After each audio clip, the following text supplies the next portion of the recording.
in 1994, there was a really big earthquake, and I was young, but I remember it. I remember it so much. And after that, personally, like, I've always been really afraid of earthquakes, and they've been telling us the big one's coming, the big one's coming.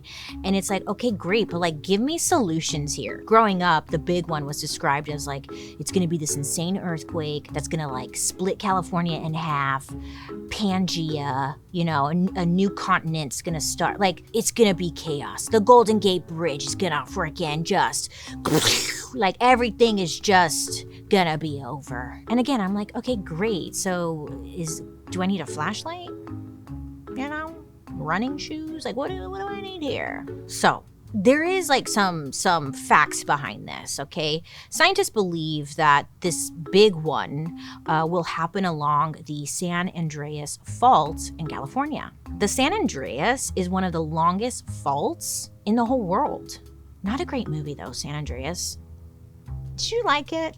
I didn't like it. I thought it was kind of lame, but whatever. Now here's the fun part that I think just keeps us on our toes. They keep telling us, you know, it's the big one's coming. The big one's coming. We're like, when? They're like, sometime soon or not. And it's like, okay, cool.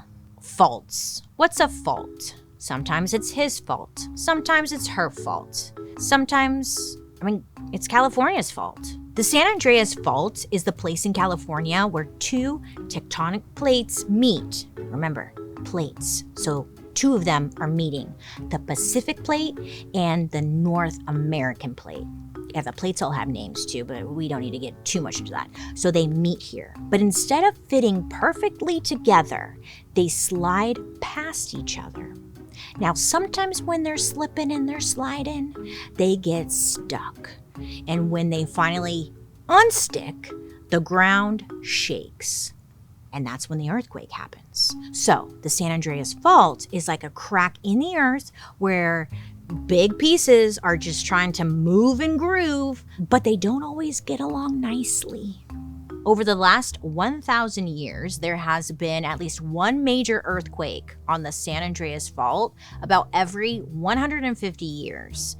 And by major earthquake, meaning it's bigger than 7.0. But the scientists have been doing the math, and they're realizing that a big earthquake hasn't hit the area in over 160 years.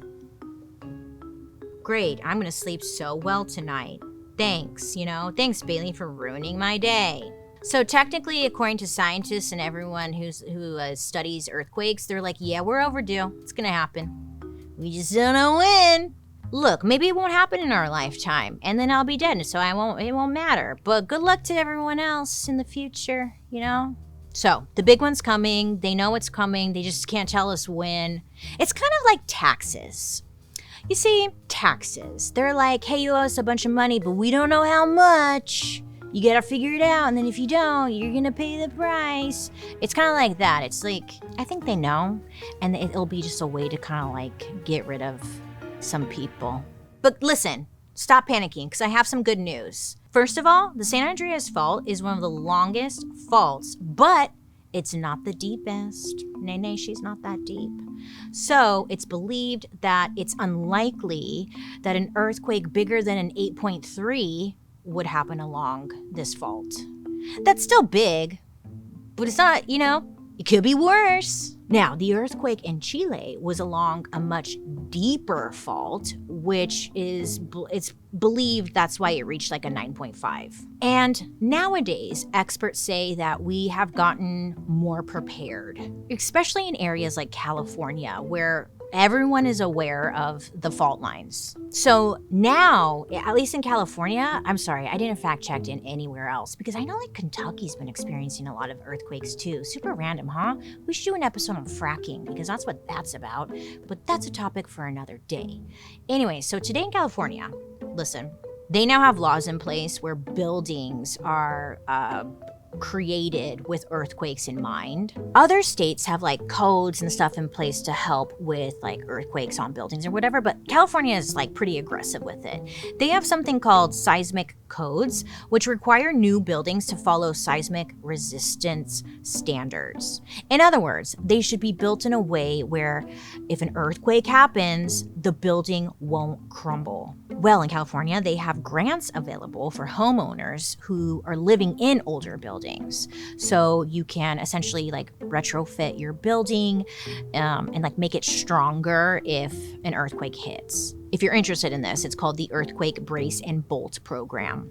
It's believed that in the event of this big earthquake, less than 1 in 30,000 buildings would completely collapse. And that's kind of nice to hear. But what about the mountains and stuff? Because I feel like that shit's just gonna come down and okay. Scientists even say that the Golden Gate Bridge would survive a massive earthquake. So if you live in California, listen, good luck, Well, I'm gonna tell you what I learned. So, listen. I'm Miss Paranoid Queen. Hi, and my name is Bailey Sarian. So, when I'm paranoid or something, I like to equip myself with knowledge. So, earthquakes terrify me, right? So, I have watched a ton of YouTube videos from actual experts and scientists who explain what you should do in the moment of an earthquake. Because I don't know about you, but a lot of us, our natural instinct is to get up and freaking run. And what I learned is that is actually not the right thing you're supposed to do. Scientists and specialists actually advise not to run because with the shaking and whatnot, your ankles are gonna break. Yeah, so don't run. If you live in an old house, you can get under a door frame. That's because back in the olden days, door frames were considered to be one of the strongest parts of the home. So that's where that rumor comes from. Now, newer build homes, they're not as strong as they used to be, the door frame. So the whole door frame thing only works if you live in an older home, which kind of sucks because usually those older homes aren't earthquake safe or whatever. What I also learned was that if you are near a table, get under the table. If you have to crawl there, crawl, but get under a table. And it doesn't matter how expensive this table is or cheap this table is, because I watched tons of videos on this. And this is how ridiculous I am. I watched this whole video where they recreated big earthquakes, and they showed someone getting under a table, an expensive table, roof collapse, whatever, and it falls, when your roof collapsed, it falls straight onto the table and you're safe. And then they did it with a cheap $20 table. Same thing. They got under it, they recreated a huge earthquake, the roof collapsed, and boom, it landed flat. Moral of the story is, no matter how cheap the table, that is your best bet. As long as it's not a glass table, okay? All right. So, what did you learn here? Don't run. You're gonna break your ankles. I know you're still gonna do it, but just know it's not the best idea. And if you have kids and stuff, I get it. You wanna run to them, or maybe you don't. I don't know. But either way, just know, get under a table. That is your best bet. The door frame thing, table, okay? Also, get away from windows because they can shatter, and then it's a whole mess. I did the research for you. You're welcome. I loved the example with the tables though, because I was they literally got a $10 desk to get under, and it still protected them from when everything collapsed in. Gave me some hope, okay, if there is a big one, I'm going for a table. If you're in bed, I was reading, it's your best bet is to just stay there. Don't you love it, the advice? Literally, there really is it's either get under a table or just good luck, wait it out. According to the official US government emergency preparedness site, you're just supposed to drop, cover, and hold on. Drop to your hands and knees, take cover under a table or a sturdy piece of furniture, or against a wall away from the windows, and you just stay put until the shaking stops.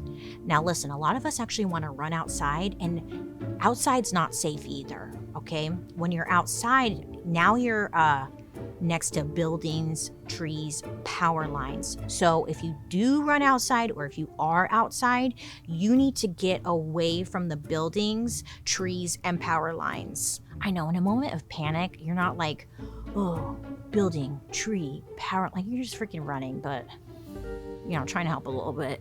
At the end of the day, try not to run. You're gonna break your ankles. Think of your weak ankles, Martha.